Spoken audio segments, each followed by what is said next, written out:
भैया होन एक समय की बात है। एक किसान था। उसने अपने खेत में गन्ने बोए थे और गन्ने बड़े बड़े हो गए थे। किसान दिन भर तो खेत में रहता था, पर शाम को वह घर चला जाता था। जब गन्ने पक गए तो क्या मोदी जी दूसरे ने उनके गन्ने काट ले गए क्या? नहीं योगी जी, किस्सा आगे तो सुनो, बड़ा मजा आएगा। गन्ने जब पक गए तो उन गन्नों को खाने के लिए इंद्र का हाथी आता था। वह रोजाना रात में आता था और गन्ने खाकर चला जाता था। किसान जब दिन में जाता था, उसको लगता कि गन्ने कम हो गए हैं और गन्ने टूटे फूटे दिखाई दे रहे हैं। तो किसान ने सोचा कि रात में कोई न कोई जरूर आता होगा गन्ने खाने के लिए। तो वह किसान खेत में रात रुका और भैया रात हुई तो इंद्र का हाथी गन्ने खाने के लिए आ गया। और इंद्र का हाथी अपनी धुन में गन्ने खाए जा रहा है और इधर से किसान एकदम तुक लगा के बैठा ही था कि कब कौन आए, कब मैं उसको पकड़ूं। तो भैया हाथी तो गन्ने खा रहा था, इधर से किसान गया। मोदी जी, हाथी ने तो एक ही सुन में वो किसान को चित कर दिया होगा चारों को। नहीं भैया, सुनो तो सही, मैं बता रहा हूँ। किसान ने भैया हाथी से कहा कि तुम कहाँ रहते हो और मेरे खेत के गन्ने खाने के लिए रोजाना आ जाते हो? अगर तुम मेरे गन्ने खा जाओगे तो मैं क्या खाऊंगा और मेरा परिवार क्या खाएगा? तो भैया हाथी ने किसान से कहा कि भैया एक काम करना, मेरे को तुम्हारे गन्ने अच्छे लगते हैं तो मैं तुम्हारे गन्ने खा लेता हूँ और मैं तुमको, तुम मेरे लोग चलना, मैं तुमको वहाँ पर लड्डू खिलाऊंगा। तो किसान ने कहा कि चलो ठीक है, पर मैं तुम्हारे साथ जाऊंगा कैसे? मोदी जी, सिंपल सी तो बात है, हाथी अपनी पीठ पर बैठा रहता वो चला जाता। नहीं राहुल भैया, ऐसा नहीं है। हाथी तो मात्र अपनी पीठ पर इंद्र को ही बिठाता था, किसी और को नहीं बिठाता था। तो हाथी ने कहा कि एक काम करना भैया, तू मेरी पूंछ पकड़ लेना और मेरे साथ चल देना। तो किसान ने भैया हाथी की पूंछ पकड़ ली और हाथी आकाश में उड़ गया। उड़ते उड़ते वह अपने इंद्रलोक पहुंच गया और हाथी ने भैया किसान को जहाँ पर लड्डू रखे थे वहां पर लाकर छोड़ दिया। किसान ने भैया लड्डू उनको देखा, इतने सारे लड्डू, और लड्डू भी छोटे मोटे नहीं, अरे तोप के बराबर के लड्डू। किसान ने सोचा कि एक लड्डू में तो मेरा पूरा परिवार 4 दिन तक खा सकता है। किसान ने ऐसा सोचा और फिर लड्डू खाने झुक गया। अब किसान से कितना लड्डू खवाए, उसने थोड़ा बहुत खाया और उसका पेट भर गया। और किसान ने भैया थोड़ा बहुत अपनी जेब में लड्डू रखे और हाथी की पूंछ पकड़कर दूसरी रात वापस आ गया। और भैया उसने अपने परिवार वालों को वो लड्डू खिलाए और गांव वालों को भी खिलाए। और फिर दूसरी रात का इंतजार करने लगा किसान ने भैया दूसरी रात फिर अपने घर से झोला उठाया और वह रात में भैया हाथी के साथ फिर इंद्रलोक गया। फिर वहां से भैया झोला भरकर लड्डू घर भी लेकर आया और पेट भरकर खाकर भी आया। और भैया अपने घर वालों को भी खूब लड्डू खिलाए और गांव वालों को भी थोड़ा थोड़ा लड्डू देता था।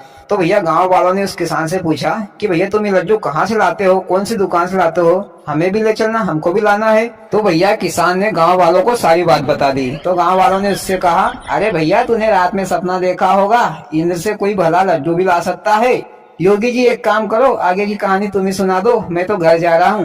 नहीं मोदी जी, तुम ही सुनाओ। योगी जी आप बीच में बार बार टोका मत करो, तुम तो उनकारे दो, सुनाओ मोदी जी। तो भैया गांव वालों ने उससे कहा कि भैया हमको भी ले चलना यार, हमको भी लड्डू खाना है, हम भी ले आएंगे घर झोला भरकर। तो किसान ने कहा कि भैया मेरे को इसमें कोई दिक्कत नहीं, चलना आज रात में मेरे खेत में, अपन सभी लोग चलेंगे लड्डू खाने के लिए और सब अपने अपने घर से झोला ले चलना और भरकर भी ले आना, कोई दिक्कत नहीं मेरे को। तो भैया गांव वाले उन्होंने सब अपने अपने घर से झोला उठाया और भैया रात में उस किसान के खेत में चले गए। और भैया रात में हाथी गन्ने खाने आया। हाथी ने पेट भरकर गन्ने खा लिए और भैया हाथी का जाने का टाइम हो गया। तो किसान ने कहा कि भैया मैं भी चलता हूँ। तो हाथी ने कहा कि भैया तूने तो पूरे गांव वालों को लिया है, क्या बात है? तो किसान ने कहा कि भैया ये लोग भी लड्डू खाने के लिए तुम्हारे लोक पर जाना चाहते हैं। तो हाथी ने कहा कि चलो ठीक है भैया, पकड़ लो मेरी पूंछ। तो भैया किसान ने तो सबसे पहले हाथी की पूंछ पकड़ ली। इसके बाद उसने कहा किसान ने सभी गांव वालों से कि एक काम करो भैया, तुम मेरी टांग पकड़ लो, फिर उसके बाद में तुम दूसरी टांग पकड़ लेना, फिर तुम दूसरी टांग पकड़ लेना, ऐसे करते करते भैया लाइन लगा लो। तो भैया सभी गांव वालों ने एक दूसरे के हाथ और पैर पकड़ लिए और लंबी लाइन लगा ली और भैया हाथी आकाश में उड़ चला। हाथी भैया आकाश में आधी दूर पहुंचा था। नीचे से एक भैया था, उसके दिमाग में आई, उसके मुंह में ज्यादा ही पानी आ रहा था। उसने कहा, अरे भैया सुनो तो सही। ऊपर वाले ने कहा, क्या बात है? अरे भैया लड्डू कितने बड़े बड़े होंगे? तो उसने कहा, अरे मेरे को क्या मालूम, मैं तो पहली बार जा रहा हूँ, ऊपर वाले से पूछो जो गया है। तो एक काम कर भैया, तू ऊपर वाले से पूछ कि कितने बड़े लड्डू मिलते हैं। तो उसने और आगे वाले से पूछा कि भैया लड्डू कितने कितने बड़े मिलते हैं। तो उसने भी यही कहा कि मेरे को क्या मालूम, वो जो गया उसको पता है कितने बड़े लड्डू मिलते हैं। फिर भैया उसने जोर से उस किसान से कहा, अरे भैया सुनो तो सही, क्या बात है भैया, कोई तकलीफ है क्या? तो भैया उसने कहा, अरे भैया जरा बता तो सही कि लड्डू कितने बड़े बड़े मिलते हैं। पर भैया वो किसान तो हाथी की पूंछ पकड़े हुए था, तो भैया वो किसान अचानक भूल गया और भैया वो किसान ने हाथी की पूंछ छोड़ दी और भैया हाथ से बताने लगा कि भैया इतने बड़े बड़े लड्डू मिलते हैं। हाथी की पूंछ जैसे ही छोड़ी तो सब भैया एक के बाद एक टप टप टप टप सब नीचे आ गए। नीचे भैया सब गांव वालों का ढेर लग गया। धीरे धीरे भैया आदमी उठे, सबको जोर से लग गई, किसी का हाथ टूट गया, किसी का पांव टूट गया, किसी को माथे में लग गई, किसी को कहीं लग गई। सब धीरे धीरे वहां से उठने लगे और भैया एक ने बोला, अरे तेरे को क्या जरूरत थी कि कितने बड़े बड़े लड्डू मिलते हैं, मुंह से ही बोल देता, हाथ छोड़ने की क्या जरूरत थी? अरे तो भैया पूछा था किसने, उससे बोलो।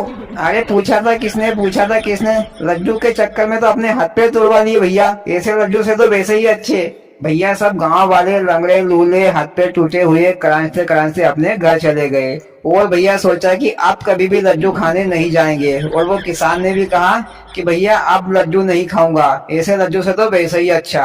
और भैया किस्सा खत्म। वाह मोदी जी, मजा आ गया तुम्हारा किस्सा सुनकर। गांव वाले बड़े लालची हो गए थे लड्डू खाने के लिए। अरे बीच में रास्ते में पूछने की क्या जरूरत थी कि कितने बड़े लड्डू मिलते हैं, खाकर आ जाते चुपचाप। चलो ठीक है, वो तो होने को कौन टाल सकता है। हाँ तो भैया हो ना, आपको मोदी जी का किस्सा कैसा लगा? अच्छा लगा तो प्लीज वीडियो को लाइक और चैनल को सब्सक्राइब जरूर करिए। भोलेनाथ सबके साथ।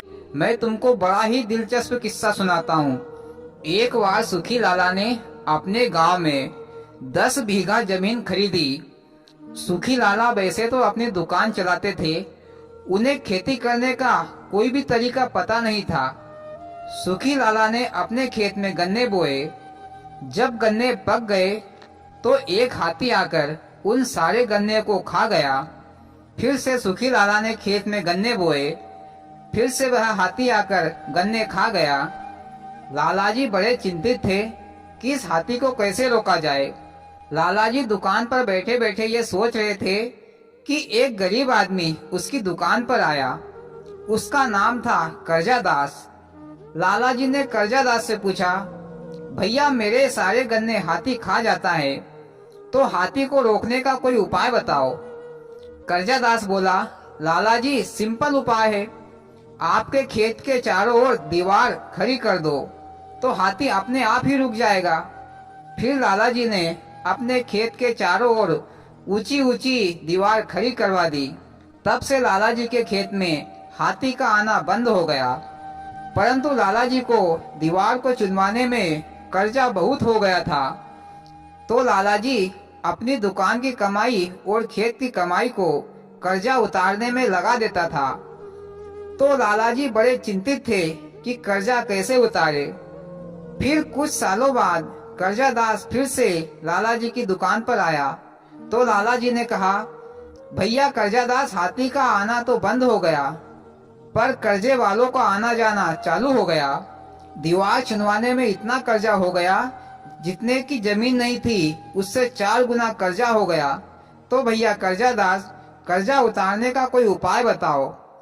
तो करजादास बोला, लालाजी मैंने तो अपनी शादी के लिए कर्जा लिया था, जिसको आज तक चुका रहा हूँ, पर चुकता ही नहीं है। लालाजी गंगा का पानी और कर्जे को चुकाना कभी खत्म नहीं होता। अरे जब मैं नहीं कर्जा चुका पाया तो मैं तुमको क्या उपाय बताऊं। सुखी लालाजी, आज से तुम्हारा नाम दुखी लाला रख लो और कर्जे के नाम पर दुखी होते रहो।